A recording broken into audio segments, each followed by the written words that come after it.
நான் என்ன பிச்சைக்காரனா? பணம் கேட்டு மிரட்டிய சவுக்கு, கூடவே எல்லை மீறிய மாலதி. ஆயிஷா சாதிக் இயக்கிய ரெட் அண்ட் ஃபாலோ என்ற திரைப்படம் விரைவில் வெளியாக தயாராக இருந்தது. இந்த நிலையில் சவுக்கு சங்கர் தனது யூடியூப் பக்கத்தில் அந்த திரைப்படம் குறித்து கடுமையான விமர்சனங்களை முன்வைத்தார். குறிப்பாக அந்த திரைப்படம் போதைப்பொருள் கடத்தல் மற்றும் விற்பனை மூலம் சம்பாதித்த பணத்தில் தயாரிக்கப்பட்டதாக சவுக்கு சங்கர் தெரிவித்திருந்தார். மேலும் போதைப்பொருள் வழக்கில் கைதான அஜய் வாண்டையார் என்பவர் இப்படத்தில் நடித்திருப்பதை சுட்டிக்காட்டி சவுக்கு சங்கர் பேசியிருந்தார்.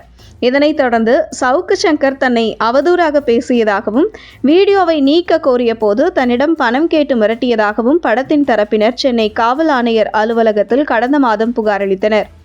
இந்த நிலையில் ஆதம்பாக்கம் போலீசார் யூடியூபர் சவுக்கு சங்கரை கைது செய்வதற்காக அவரது வீட்டிற்கு சென்றனர். ஆனால் அவர் அங்கு இல்லை.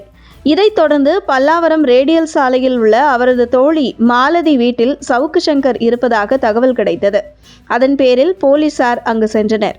ஆனால் போலீசார் வருவதை அறிந்த சவுக்கு சங்கர் வீட்டின் கதவை உள்பக்கமாக பூட்டிக்கொண்டு வீட்டின் உள்ளே இருந்தார். போலீசார் அவரிடம் கதவை திறக்குமாறு கூறினர். ஆனால் சவுக்கு சங்கர் கதவை திறக்காமல் இருந்ததாக கூறப்படுகிறது. இதனால் ஒரு கட்டத்துக்கு மேல் போலீசார் வீட்டின் கதவை உடைத்து கொண்டு உள்ளே சென்று சவுக்கு சங்கரை கைது செய்தனர். இந்த நிலையில் படத்தின் தயாரிப்பாளர் மகேஷ் தனக்கும் சவுக்கு சங்கர் இடையில் என்ன நடந்தது என்பது குறித்து ஷாக் தகவலை வெளியிட்டிருக்கிறார். சவுக்கு சங்கரை தொலைபேசியில் தொடர்பு கொண்டு தன்னுடைய திரைப்படம் குறித்து தவறான தகவல்களை தெரிவித்ததை அவருடைய யூடியூப் சேனலில் இருந்து நீக்குமாறு மகேஷ் தெரிவித்திருக்கிறார்.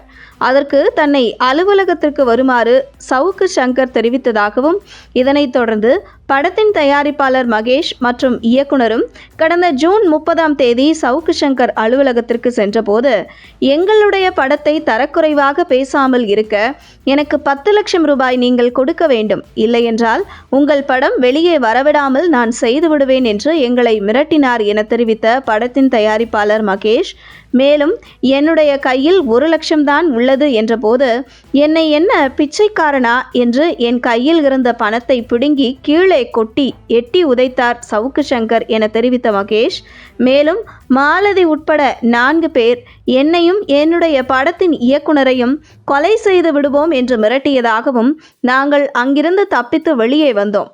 பின்பு சைதாப்பேட்டை மருத்துவமனையில் சிகிச்சை பெற்ற பின்பு மறுநாள் ஜூலை 1 யூடியூப் சவுக்கு சங்கர் மீது போலீசில் புகார் தெரிவித்ததாக தயாரிப்பாளர் மகேஷ் தெரிவித்திருக்கிறார். இந்த நிலையில் தயாரிப்பாளர் மகேஷ் கொடுத்த புகாரின் பெயரிலேயே சவுக்கு சங்கர் கைது செய்யப்பட்டுள்ள நிலையில் அடுத்தடுத்து சவுக்கு சங்கர் குறித்து பல புகார்கள் தொடர்ந்து வெளிவந்து கொண்டிருக்கிறது குறிப்பிடத்தக்கது.